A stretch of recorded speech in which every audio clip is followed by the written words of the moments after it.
তো গাইজ দেখো বেড়াতে যাব, সেই জন্য দেখো আমাদের প্যাকেটিং প্রায় রেডি, এখনও হয়নি, কিছু বাকি আছে। তো বিছানের অবস্থা দেখো, যেগুলো যেগুলো পরে যাব তো একধারে গুছিয়ে রেখেছি, ওইগুলো পরে যাব তো একধারে রেখেছি। এগুলো ছেলের, ওইখানে বরের আর আমার দুজনের এক জায়গায় গুছিয়ে রেখেছি। যেগুলো পরে যাব সেইগুলো, আর যেগুলো নিয়ে যাব সেগুলো কিছু কিছু ব্যাগের মধ্যে ঢোকানো হয়েছে, এখনও কিছু কিছু বাকি রয়ে গেছে। তো যেগুলো যেগুলো বাকি আছে তো অবশ্যই সেগুলো আমরা আজ রাতের মধ্যে প্যাকিং করে নেব, কারণ কালকে সকালে কিন্তু একদম সময় হবে না। তো চলো বেরিয়ে আসি। তো কোথায় যাচ্ছি আমরা সেটা জানতে গেলে অবশ্যই কিন্তু আমার ভিডিওটাকে সাবস্ক্রাইব করতে হবে। তো গাইজ দেখো সকাল সকাল একদম রেডি হয়ে একদম লাগেজ নিয়ে উঠে গেছি টোটোয়। তো আমরা যাব প্ল্যাটফর্মে, তো সমস্ত লাগেজ নিয়ে আমরা টোটোয় উঠে গেছি। তো চলো কোথায় যাচ্ছি অবশ্যই ভিডিওটা দেখতে থাকো। ওই কিরে, এদিকে কোথায় যাবি? নিউ দিল্লি।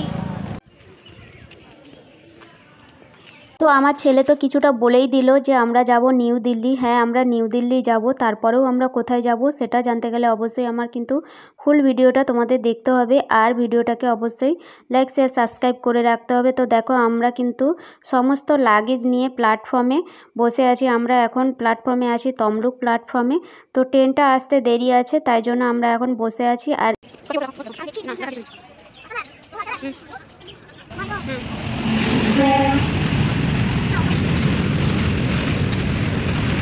ট্রেন আসতে অনেকটা দেরি আছে, তাই জন্য দেখো বরকে বললাম একটু ভিডিও করে দাও, আমার জুতোর ভিডিও করে দাও, তাই জন্য দেখো ভিডিও করছি।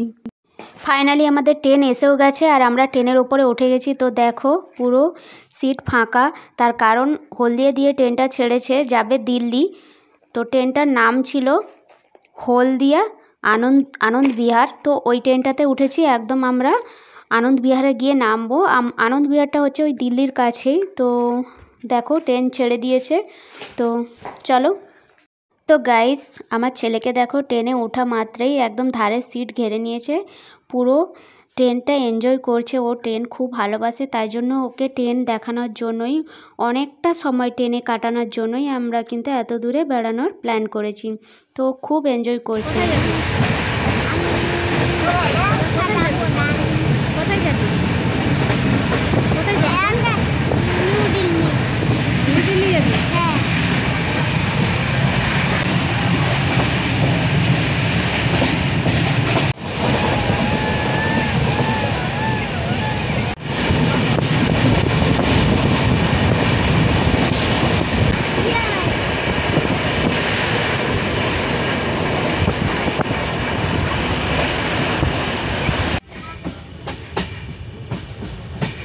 তো গাইস এই ট্রেনটা কিন্তু হলদিয়া দিয়ে ছেড়েছে, আর আমরা উঠেছি তমলুক স্টেশনে। আর আমাদের বাড়ি কিন্তু একদম তমলুকের কাছেই, সেই জন্য আমরা খড়গপুর না গিয়ে একদম তমলুক স্টেশনেই উঠে পড়েছি।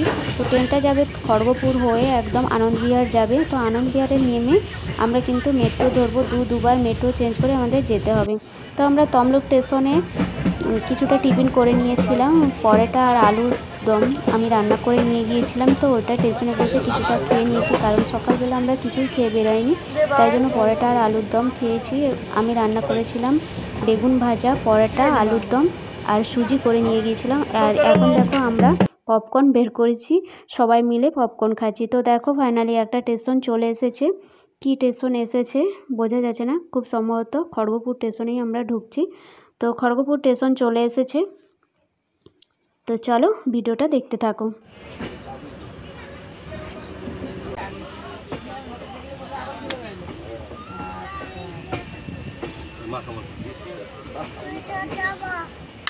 তো গাইজ দেখো এই সিনটা আমার খুব ভালো লেগেছে, তাই জন্য ভিডিও করলাম। তো দূর থেকে দেখো হাইওয়ের গাড়িগুলো যাচ্ছে, এত সুন্দর লাগছিল, তাই জন্য ভিডিও করলাম। তো আমার ক্যামেরা এতটাই ভালো নয়, সেই জন্য কিন্তু ভালো ভিডিও আসছে না। তো যাই হোক, তাও তোমাদের দেখানোর চেষ্টা করছি যে কিভাবে আমরা হলদিয়া থেকে আনন্দবিহার দিল্লি এবং আমরা কোথায় বেড়াতে যাচ্ছি সেগুলো কী করে পৌঁছাবে, অবশ্যই এই ভিডিওটা দেখলে জানতে পেরে যাবে। তো দেখো এখন দুপুর হয়ে গেছে, প্রায় 1-1:30টার মতো বেজে গেছে, তাই ভাবলাম যে কিছুটা লাঞ্চ করে নেই। তো সেই জন্য দেখো আমরা বেড়ে নিয়েছি পরোটা, আর সুজি বেগুন ভাজা আর নিয়েছি আলুর তরকারি। তো এই খাবারটা তোমরাই বলো তো কতটা রিচ হয়েছে। আমার বর বললো নাকি এই খাবারটা এতটাই রিচ হয়েছে যে ওর খেয়েই শরীরটা খারাপ করলো।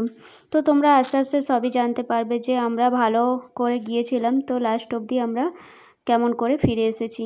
তো তো চলো আমরা খেয়ে নেই, তোমরা ভিডিওটা দেখতে থাকো।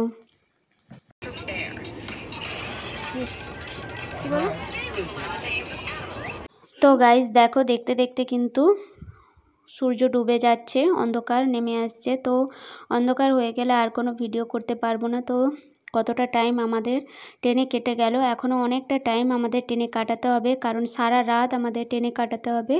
আর ট্রেনটা অনেকটাই লেট আছে, সেই কারণে কালকে পৌঁছাতে প্রায় 10টা-11টার মতো বেজে যাবে। তো তো চলো তোমরা কিন্তু ভিডিওটা দেখতে থাকো।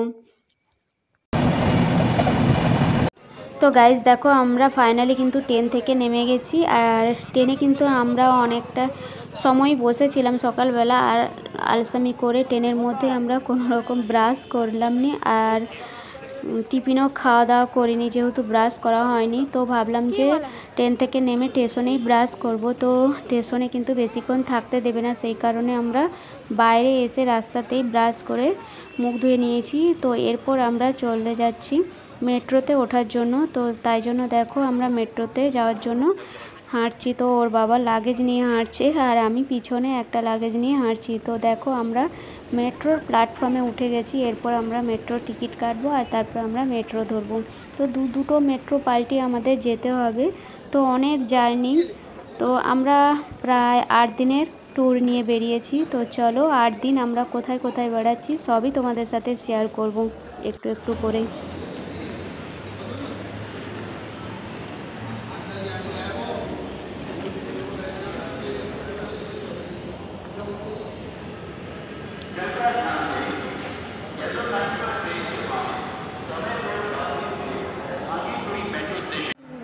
তো গাইস দেখো, ফাইনালি কিন্তু আমাদের একটা মেট্রো ছেড়ে গেছে। তো আমরা উঠতে যাব, সেই সময় কিন্তু এই যে গেটটা দেখছো, এই গেটটা লেগে গিয়েছিল। আর এই গেটটা লাগানোর পরই কিন্তু মেট্রোর গেটটা লেগে যায়। তো কোনোভাবে যদি ও চলে যেত, ওর ব্যাগ আটকে যেত, কিংবা আমাকে ছেড়ে চলে যেত, যার জন্য একজন মেট্রোর উপর থেকেই কিন্তু বারণ করে দিয়েছিল যে না তোমরা এসো না, পারবে না। তো যাই হোক, আমরা প্রথমে বুঝতে পারিনি যে লোকটা কেন আমাদের বারণ করেছিল। আমরা ভাবছিলাম যে একটু তাড়াতাড়ি গেলে হয়তো মেট্রোটা ধরে নিতে পারবো। তো যাই হোক, এখানে অনেক মেট্রো আছে। তো পরে কিছুক্ষণ পরেই আবার একটা মেট্রো এসে গেছে আর আমরা তাতেই উঠে পড়লাম। তো মেট্রো বেশি সময় দাঁড়ায় না, তো একটা দরজার মধ্যেই ওঠানামা করতে হয় আর তাড়াতাড়ি করে উঠতে নামতে হয়, স্টেশনে বেশি সময় ধরে দাঁড়ায় না।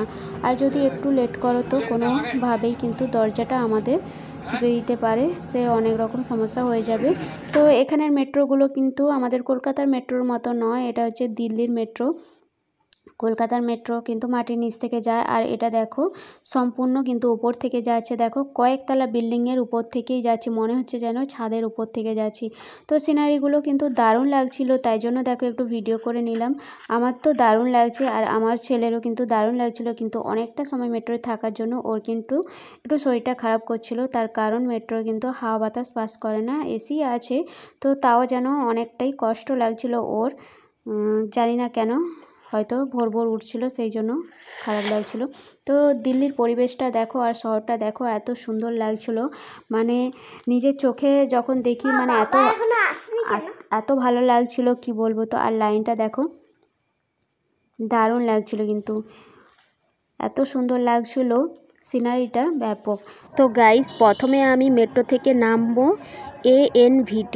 তো ANVT জায়গাটাতে নেমে আবারও আমরা আরেকটা মেট্রো ধরবো, সেই মেট্রোটা ধরে আমরা নামবো INA হুন্ডা সিটি সেন্টারে। তো আমরা মেট্রো থেকে নেমে গিয়েছি, দিয়ে দেখো যাচ্ছি আরেকটা মেট্রো ধরার জন্য। তো আমার ছেলে এই চলন্ত সিঁড়ি দিয়ে ওঠানামা করতে এতটাই ভালোবাসে যে বারবার বলছিল যে বাবা যে আমাকে ওইতে চাপাও। তো আমার ছেলে বেড়াতে গিয়ে দুটো জিনিস বেশ পছন্দ করেছে, ওই চলন্ত সিঁড়ি আর ট্রেনটাকে তো আগে দিয়েই ভালোবাসতো, তারপরে এই চলন্ত সিঁড়িটা পেয়ে আরও ভালো লাগছিল। মানে আমি এর আগেও চলন্ত সিঁড়িতে উঠেছি, তাও যেন আমার ভয় ভয় লাগে, কিন্তু আমার ছেলের কিন্তু একদম ভয় লাগেনি। ও কিন্তু ওর বাবার সাথে সাথে চলে যাচ্ছে চট করে। তো আমরা এত ছোটোবেলা দিয়ে কিন্তু এত এক্সপার্ট ছিলাম না যতটা আমার ছেলে এক্সপার্ট।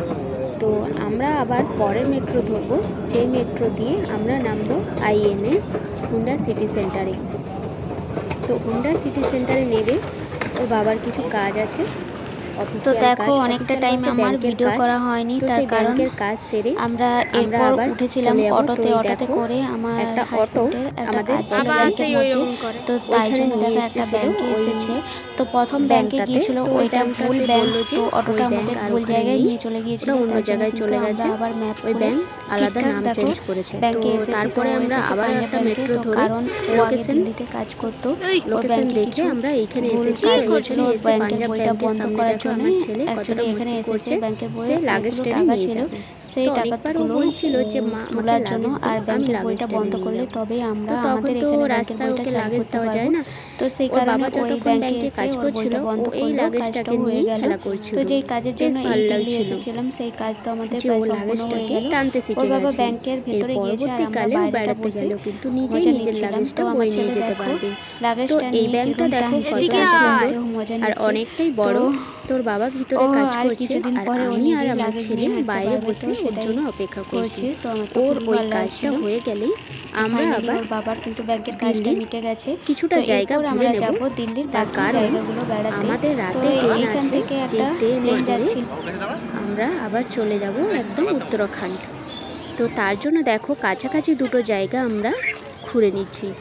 তো অটো ধরে আমরা প্রথমে চলে এসেছি দেখো কুতুব মিনার। কুতুব মিনারে আমরা বেশ কিছুক্ষণ ঘোরাঘুরি করলাম, ভালোই লাগছিল, কিন্তু একটু অন্ধকার অন্ধকার হয়ে আসছিল, যার জন্য ক্যামেরার ছবি ভালো আসছিল না। তো এই কুতুব মিনারের উপর থেকে এত হেলিকপ্টার এত প্লেন যাচ্ছে যে চোখ সরাতে পারবে না। 2 মিনিট অন্তর অন্তর শুধু প্লেনই যাচ্ছে, প্লেন আর প্লেন। তো অনেকগুলো ছবি তোলার চেষ্টা করছিলাম, কিন্তু ছবি আর ভালো হলো না। তোমরা ক্যামেরায় দেখতে পারছো যে কতটাই অন্ধকার লাগছিল। তো যাই হোক কুতুব মিনারে কিন্তু ভালোই ভিড় ছিল, তো ভালোই লাগছিল, আমরা বেশ ঘুরছিলাম।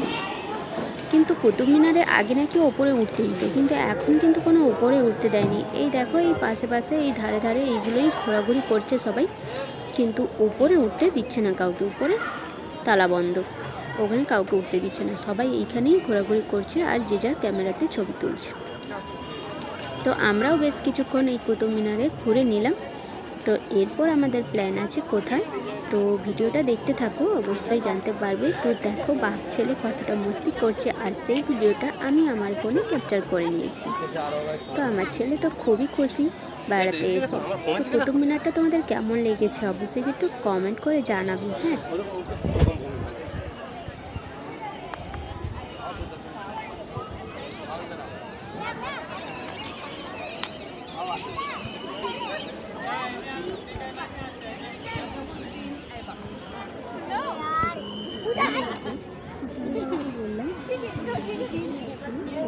অন্য কোনো জায়গায় ঘুরে আছি।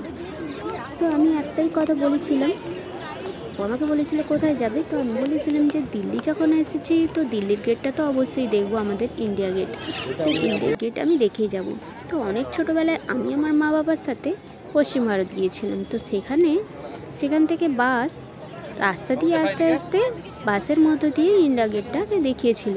তখন ছোটোবেলায় অত কিছু বুঝতে পারিনি ইন্ডিয়া গেটটা সম্পর্কে। তো এখন সব ভিডিওতে ফোনে আর এই রিলসে ইন্ডিয়া গেটটা বারবার দেখার পর মনটা ভরে গেল যে যখন এসেছি ইন্ডিয়া গেটটাও দেখে যাব। তো ইচ্ছা ছিল দিল্লির আরও বিভিন্ন জায়গা ঘুরে নেওয়ার, কিন্তু আমাদের ব্যাংক খুঁজতে খুঁজতে এতটাই লেট হয়ে গিয়েছিল, আর আমাদের প্রথম ট্রেনটাও অনেকটাই লেটে আমাদের দিল্লি পৌঁছে দিয়েছিল, যার কারণে আমাদের দিল্লি ঘোরাটা কিন্তু কম হয়ে গেল। তো যাই হোক, রাতের মধ্যেই আমাদের আবার একটা ট্রেন আছে, ওই ট্রেনটাও ধরতে হবে, তাই সব কিছু একসাথে মিলেমিশে আমরা ঘোরাফেরা করে নিচ্ছিলাম। তো আর বেশিক্ষণ আমরা কুতুব মিনারে ছিলাম নি, তো আমরা বেরিয়ে পড়লাম আমাদের ইন্ডিয়া গেট দেখার জন্য। তো আবারও আমরা অটো ধরলাম, যে অটো করে আমরা আবার ইন্ডিয়া গেটে পৌঁছে যাব। অটো নিয়ে আমরা যাচ্ছি একদম ইন্ডিয়া গেট।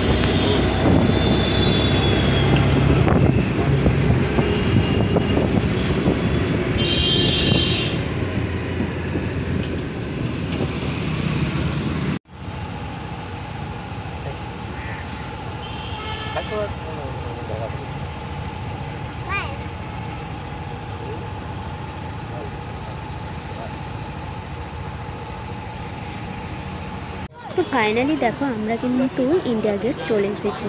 তো আমাদের ইন্ডিয়া গেট আসতে বা এই বিভিন্ন জায়গায় টোটো অটো ধরতে অনেকগুলো টাকা খরচা হয়ে যাচ্ছে। বারবার এখান থেকে ওখানে যেতে হচ্ছে, আর প্রত্যেকটা জায়গার থেকে জায়গার দূরত্ব কিন্তু অনেকটা দূর, যার কারণে কিন্তু কেউ নিচ্ছে 200-300 এরকম করে আর কি। আর মেট্রোতে গেলে অনেকটা কম পয়সা হয়ে যায়। তো যাই হোক, আমরা কিন্তু ইন্ডিয়া গেট চলে এসেছি। তো ইন্ডিয়া গেট যাওয়ার জন্য দেখো এপাশ থেকে একদম নিচ থেকে গিয়ে ওই দিকে একদম ইন্ডিয়া গেটে উঠতে পারবো। তো তাই জন্য দেখো আমরা নিচ থেকে হেঁটে চলেছি ইন্ডিয়া গেট যাওয়ার জন্য। তো এখানেও কিন্তু প্রচুর মানুষের ভিড়, এত মানুষ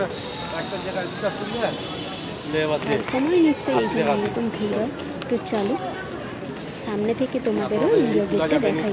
তো আমার তো দেখে এতটাই ভালো লাগছিল, মন ভরে গিয়েছিল যে আমার যেন ওখান থেকে আসতেই মন চাইছিল না। তো আমার কর্তামশাই বলছিল কি যে অন্ধকার নেমে আসছে, আমরা কিন্তু আমাদের যে উত্তরাখণ্ড যাওয়ার জন্য দিল্লি ক্যাম্প যেতে হবে, তো ওখানে কিন্তু পৌঁছাতে লেট হয়ে যাবে, তখন কিন্তু আমরা ট্রেনটা মিস করে যাব। আমার তো মন চাইছিল না যে ইন্ডিয়া গেট ছেড়ে যাই।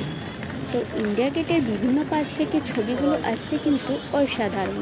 আর দেখো এত মানুষের ভিড়, এরই মধ্যে ঠিক কী বলবো, তখন কিন্তু 25শে ডিসেম্বর ছিল না। আমরা যখন ওখানে পৌঁছাই ওই দিন ছিল ওটা 20 ডিসেম্বর। তো 20 ডিসেম্বরও কত মানুষের ভিড়। তো আমরা যখন ফোনে দেখি যে ইন্ডিয়া গেটে যখন স্বাধীনতা দিবসের দিন সব আর্মিরা আর পুলিশ অফিসাররা এইখান থেকে সব ওরা যে স্বাধীনতা দিবসটা পালন করে যায়, তো সেগুলো দেখে এতটা সুন্দর লাগে যে কত দূর থেকে ওরা ওইসব করে যায়। তো সেই রাস্তাটা দেখলাম কতটা বড় আর কতটা সুন্দর, আর দূর থেকে ইন্ডিয়া গেটটা এতটা সুন্দর লাগছিল, কাছ থেকে কিন্তু আরও সুন্দর, তার কারণ কাছে আছে এত সুন্দর ফুলের বাগান। আর ইন্ডিয়া গেটের চারিদিকে কিন্তু একটা মোটা তারের কি বলবো ওটাকে, একটা চেনের মতো ঘিরে রেখেছে যাতে কেউ ভেতরে না প্রবেশ করতে পারে। আর ভেতরে একটা কিন্তু পুলিশ অফিসার আর্মি আছে যে কিন্তু ওই তারটার মধ্যেও হাত দিতে দিচ্ছে না। তো আমি হাত দিচ্ছিলাম না, আমি শুধু কাছ থেকে ওই ফুলের ছবিগুলো নিচ্ছিলাম, তো আমাকেও বকছিল। তো দেখো ওই যে তারটা দেখা যাচ্ছে ওই যে চেনের মতো, তো ওইটার মধ্যে কারোর হাত দেওয়াই নিষেধ। তো দেখো ফুলের বাগানটা এত সুন্দর লাগছিল যে আমি আর লোভ সামলাতে পারলাম না, আমিও আমার ক্যামেরা বন্দি করে নিলাম। তো ইন্ডিয়া গেটের কিন্তু বিভিন্ন জায়গায় যারা শহীদ হয়েছে এই যুদ্ধের কারণে, তো তাদের সবার নাম কিন্তু ওই ইন্ডিয়া গেটের ওপর নাম খোদাই করা আছে। ওই যে দেখছো আর্মি পুলিশটা যে কিন্তু আমাকে বকা দিচ্ছিল, আমি আর কিছু বললাম না, আমি দূর থেকেই ভিডিও করছিলাম। তো হাতটা একটু নিচের দিকে নেমে গিয়েছিল, কিন্তু ওই চেনটার মধ্যে কিন্তু আমার হাতটা লাগেনি। অনেকেই বলছিল, শুধু আমাকে না। ইন্ডিয়া যাই হোক আমার জানা হয়ে গেল অনেকটা দূরে আমাদের ওর কাছে যাওয়া সমাধি করেছিল। যাই হোক আমরা চারিদিকে ঘুরেই দেখছিলাম যে কীরকম জিনিস গান্ধীজি।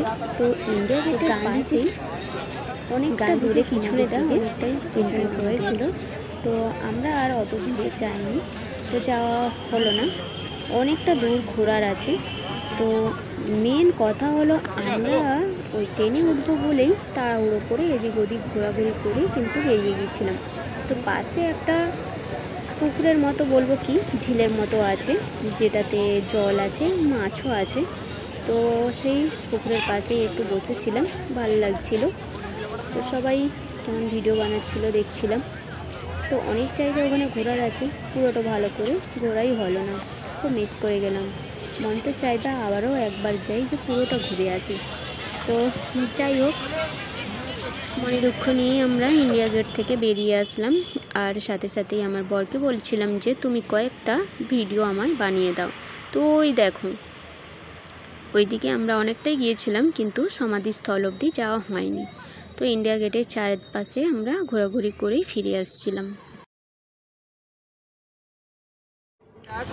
তো দেখো ইন্ডিয়া গেটের সামনে কিন্তু আমি সেলফি তুলছিলাম। তো সবাই দেখো অনেক ছবি তুলছিল। তো আমারও খুব ইচ্ছে ছিল যে আমার অনেকগুলো ছবি করে দিই, এখানে রিলস বানিয়ে দিই। তো আমার হাজব্যান্ড ওইসবে পছন্দ না, সে ওইসবে একদম পছন্দ করে, সে ওইসব একদম পছন্দ করেনি। তো যার জন্য আমাকে নিজেই কিন্তু এইরকমের সেলফি তুলে ভিডিও বানাচ্ছিলাম। তো ভালো লাগছিল না, যে ভাবছিলাম যে ইন্ডিয়া গেটের সামনে সবাই রিলস বানায়, তো আমিও একটা রিলস বানাবো। তো বর ভিডিও করে দিল না, যার কারণে আমি একা একাই একটা সেলফি তুলছিলাম। তো যাই হোক, তো চলো।